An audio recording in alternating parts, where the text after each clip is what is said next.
Welcome to Press Review for Monday the 9th of December. I'm Khalil Al-Khawairi, and today I will be having a look at the US relations with its Gulf allies in the aftermath of the Iran nuclear deal. Also looking at the ongoing crisis in Syria and the pre-dynamics of Geneva II, where I'll be joined later by author and political analyst Stephen Sizer for his views on the matter. But as usual, I'll start here with the papers in the UK.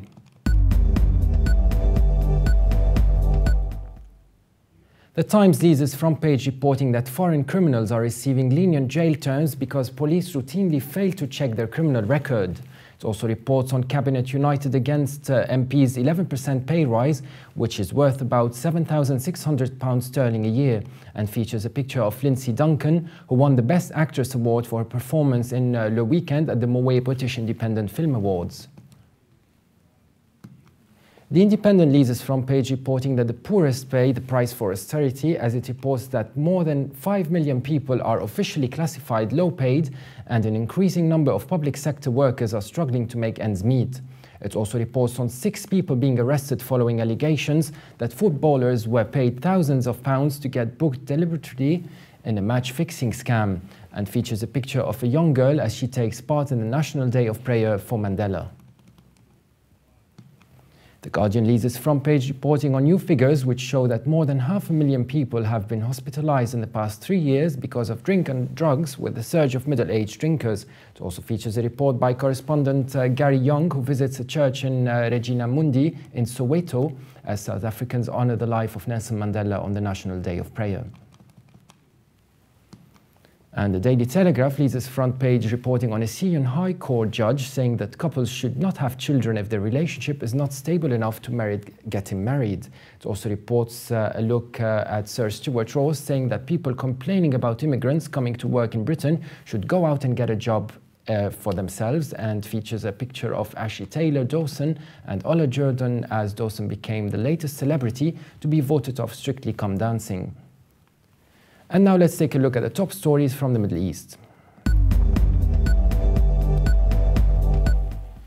As Syria's war crosses its 1,000th day, let's take a look at what today's press says. Writing for The Week magazine, Venezia Reini takes a look at Syria's refugee children who are missing out on their education, and the article titled Syria Conflict, 1,000 Days On, a Lost Generation in the Making. Reini takes a look at EU's Humanitarian Aid Commissioner Kristalina Georgieva, who says Syria is facing the most disastrous humanitarian crisis in a decade, marking the 1,000 days since the armed conflict began. Georgieva said not only has the civil war left more than 100,000 dead and forced more than 3 million to flee the country as refugees, it has created a lost generation. Reini says nowhere in this lost generation more evident than in Lebanon, where the greatest number of Syrian refugees have fled. About 85,000 are estimated, or of 350,000 school-aged Syrian refugees who have ended up in Lebanon will get any sort of formal education this year, roughly 25%. Reini interviews a Lebanese woman who teaches French at an unofficial school for refugees in Baalbek, who says that the children must go to school, otherwise they will sit in the streets for charity and beg, and that is not a future. Reini says for those who manage to get a coveted space in a proper school, there are still difficulties. The Lebanese curriculum, unlike all Arabic Syrian one, is trilingual, with subjects such as maths and sciences taught in English and French. She adds that although the schools themselves are free, there are still the normal extras to be met, with transport, books and clothing, which refugee children often expect to beg or work. School can be seen as robbing families of an extra earner. Another factor Reini points out is that integration can be difficult too, saying that stories of racism are common, but the consequences of not educating more than 1 million of Syria's youth, most of whom will be staying in their respective host countries for the foreseeable future, is unimaginable. Reini quotes a Syrian refugee who says, "If we leave the kids now, we will have too many problems in the future. We will have criminals, who knows what. Without work or skills, they will have no future. What will they turn to then? This does not just affect their future, but also Syria's and Lebanon's." Writing for Lebanese daily As-Safir newspaper, Tariq Abu Hamdan says residents of Lebanese towns bordering Syria have profited from smuggling operations, transporting vital supplies to civilians and weapons to the opposition. In his article, Lebanese smugglers take advantage of Syria war. In his article, Abu Hamdan says mules have regained their long-lost glory. This strong animal, able to cross rugged mountain paths, has become the focus of a vast category of citizens in Lebanese villages bordering Syria. They have found that acquiring mules is a golden opportunity for providing their families with a satisfactory income that fulfills part of their urgent needs, in light of the difficult living conditions and harsh economic situation in the country. He quotes Abu Mustafa, a mule trader, who says the animal has become a source of income for a large sector of Lebanon's citizens. Abu Hamdan says mules have imposed themselves as the best and probably the only means of transportation between both sides of the rugged Lebanese-Syrian border mountains. They are used in two ways to transport and smuggle supplies, particularly flour, bread, canned food, weapons, ammunition, and fuel, and to transport displaced people, especially the elderly, children, and civilian and military war casualties from Syria to Lebanon. Abu Hamdan says in less than 2 years, their prices have more than doubled. Consequently, demand for mules from cattle traders in Lebanon has increased. The price ranged from $1,000 to $4,000, with the most expensive mules being around 3 to 4 years old. The writer interviews numerous smugglers, including Abu Shakir, who says, "My colleagues and I were carrying out 2 smuggling operations per day. I have 10 mules, and each one can carry between 200 to 250 kilograms. The cost ranges between $500 and $1,000, depending on the quality of the smuggled goods. It is really a lucrative career, even if it's risky." The Daily Star looks at the possible outcomes of the upcoming Geneva II talks in its opinion piece titled "Low Expectations." The Lebanese daily paper says the protocol aspect of the Geneva II peace conference took another step forward this weekend, as Ban Ki-moon set the 20th of December as the date for delivering invitations to the long-awaited gathering. Unless the Secretary General of the United Nations and his team have isolated themselves from all the media coverage and commentary in the run-up to Geneva II, they should be fully aware that there is a huge amount of skepticism for the event. This makes it even more critically important for the United Nations and the other key sponsors to carry out careful and detailed preparations for the conference. The Daily Star says, as the United Nations team and other actors engage in the necessary planning and lobbying, whether public or in private, the end result must be a serious and viable meeting. It's too much to expect that by the time Geneva II conference adjourns, Syria's political future will be settled and implemented by the various parties. The paper adds that complaining about the complexities of Syria is no excuse. The organizers of Geneva II must deal with the issue of who will be represented in the opposition delegation, which means tackling the thorny questions of civilian and military actors and those based inside and outside the country. Then there is the daunting matter of the country's Kurdish community, as well as the question of which regional states will be invited to attend. The article concludes that Syria, as well as the region, can't afford a failure of the talks once they start. If Geneva II fails to launch a viable, peaceful political process, then the country's territorial and political unity will be in danger of disintegration. Any further movement in this dangerous direction will be accompanied by bloodletting on a much wider scale, as well as the rewarding of the political and geographical map of the Middle East in a way that no one can predict, no matter how confident they might be right now about such a scenario. Joining us today is Stephen Sizer, an author and political analyst. Stephen, thank you very much for joining us today. And as you may have heard, Ban Ki-moon has set the date for 20th December, where invitations for the Geneva II conference will be delivered. Now, as we've all seen, there are several complexities involved in terms of participants. But in your opinion, who do you believe should be invited? The invitation should go to primarily the various groups representing the Syrian community. That's the government and the opposition groups who are Syrian by origin and are committed to the future of Syria. So that's the Shia, the Sunni, the Druze, the Alawites, and the Christians. I also believe that representation should be there in a secondary capacity for the surrounding countries.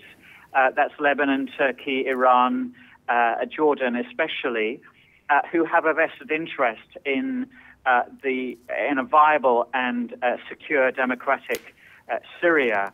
I'm more skeptical about countries that are further away and who have played a rather destructive role in the present conflict by fueling the tensions by bringing in insurgents from other countries. Mm-hmm. But it must involve all of the groups within Syria, but also the countries around that have a vested interest. You did not mention perhaps the Kurds and from neighboring countries. Sorry, I didn't intend to omit the Kurds. The Kurds are very important. Of course. Thank you. And when it comes to neighboring countries, you mentioned Iran, Turkey, and Lebanon, but not Saudi Arabia, which is seen as a major player in the region. It is a major player, and it's not for me to say who should and shouldn't be there. Probably it's better that everyone who has played a role should be there. Certainly, countries shouldn't be excluded, but if you think in terms of concentric circles, the closest players would be the Syrians. It's their responsibility to find a way forward. The role of other countries should be there to assist them and not direct them. And my fear is that Saudi Arabia may have played a rather destructive role in fueling the funding of the insurgents who have committed many of the atrocities in Syria. And Stephen, one more question. You also mentioned that opposition figures who are originally Syrian. Are you suggesting there that some sort of opposition is not actually Syrian? Well, the evidence in the reports shows. Sorry, the evidence in the reports we've seen show that there is a large number of insurgents from Afghanistan, from Iraq, from Libya, operating in Syria, and they really are a destructive force. So my concern is that Syrians of the various faith communities have the primary responsibility and burden for resolving the conflict, and therefore we must do everything we can to support and help them achieve that. And not interfere or not exacerbate the tensions by siding with one faction against another. Stephen Sizer, also the incumbent of the Anglican parish of Christchurch, Virginia Water in Surrey. Thank you very much indeed for your valuable participation. Thank you. Thank you. Thank you. There has been a sharp rise in tensions between Washington and several major Arab states in the wake of last month's controversial interim agreement with Iran over its nuclear program. U.S. Defense Secretary Chuck Hagel attempted to reassure his Gulf allies of America's commitment to the stability of the region during the Manama dialogue in Bahrain over the weekend.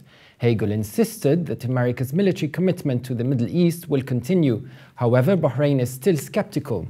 We take a look at what Bahraini officials are saying with this regard. Reporting for Israel, Hayom Eli Leon writes an article headlined, Hagel says U.S. commitment to Middle East security endures, in which Leon talks about the U.S. Defense Secretary Hagel's visit to the Gulf and his attempt to ease concerns over the nuclear deal and the lack of U.S. support in the region. Chuck Hagel told Gulf Arab leaders on Saturday that the United States has proven an enduring commitment to Middle East security, backed by diplomatic engagement, as well as warplanes, ships, tanks, artillery, and 35,000 troops. The U.S. Defense Secretary, speaking at the Regional Security Forum, acknowledged Gulf leaders' concerns about the direction of U.S. foreign policy in the Middle East, especially negotiations on Iran's nuclear program. But he said U.S. emphasis is on diplomacy should not be misinterpreted.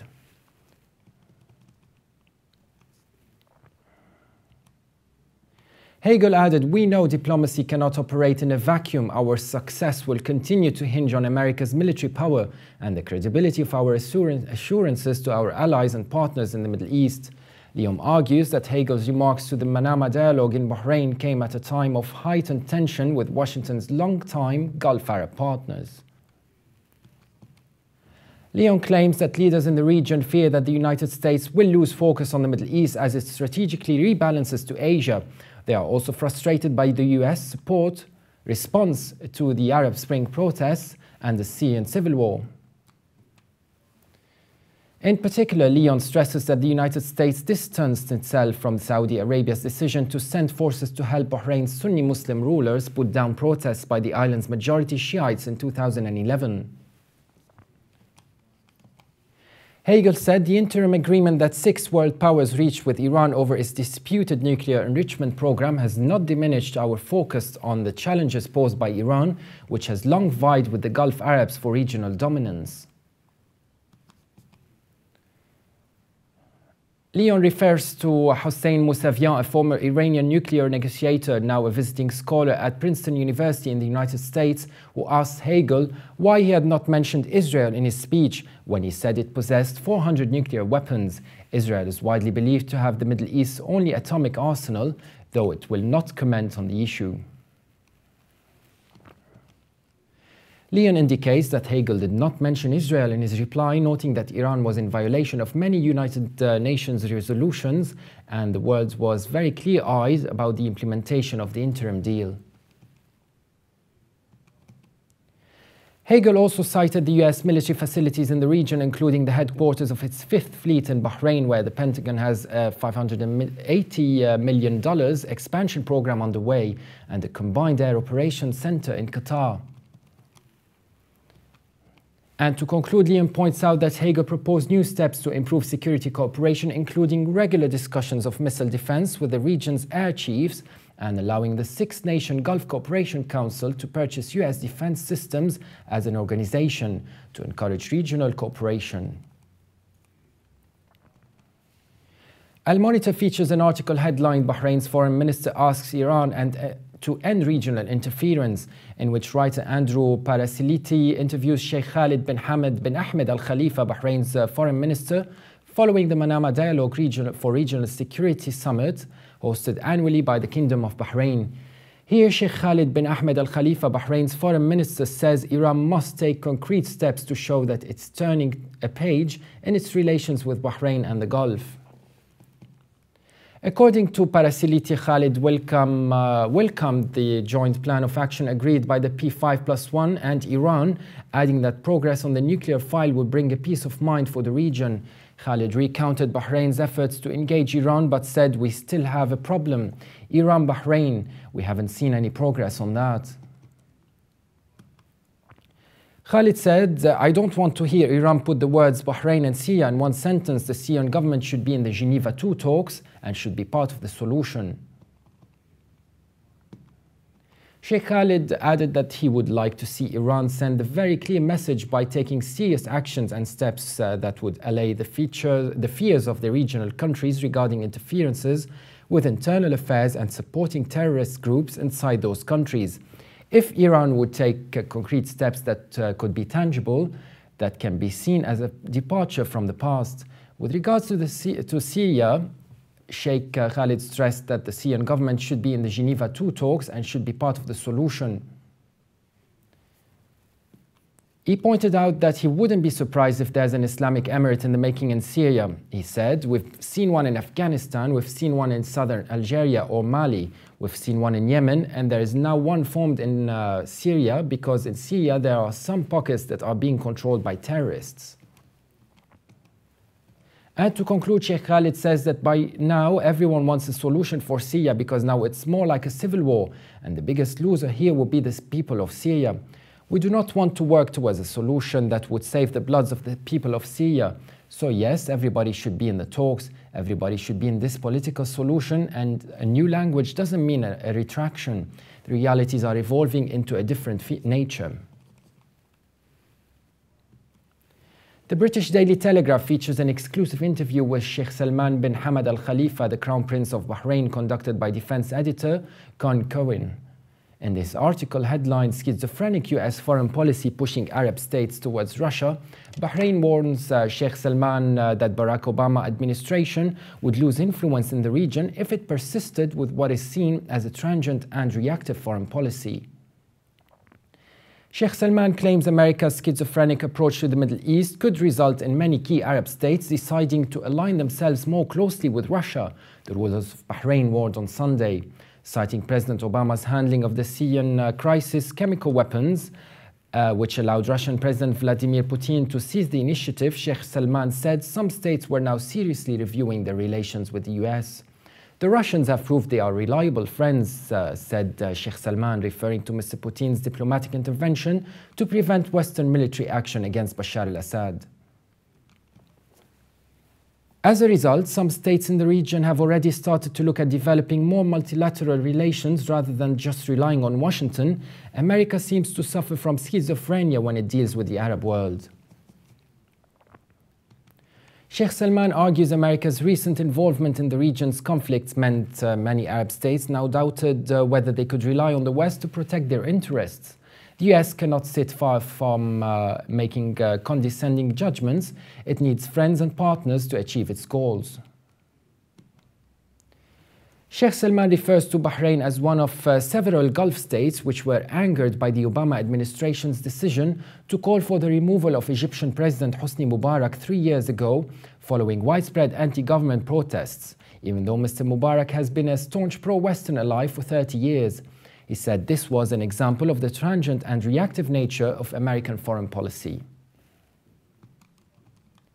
And to conclude, Sheikh Salman refers to the Iran nuclear agreement. He says many Arab states feel that their own concerns have not been addressed by the interim agreement with Iran. Although Iran was invited to attend the Bahrain conference, it was the only Gulf state not to send a delegation. And now let's take a look at the top headlines from international papers.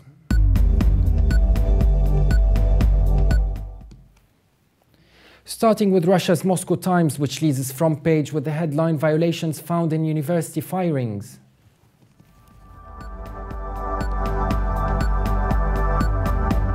The International New York Times leads its front page with the headline "After Mandela, Social Equality is Elusive."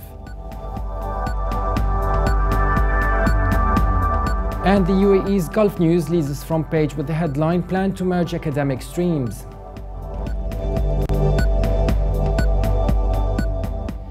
Finally, Israel's Haaretz leads its front page with the headline "PM No Deal with Palestinians if Iran gets nukes."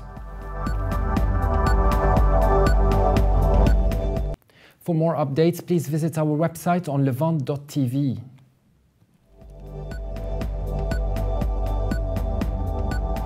That was all we have for today. I'll see you again tomorrow for Tuesday's press review.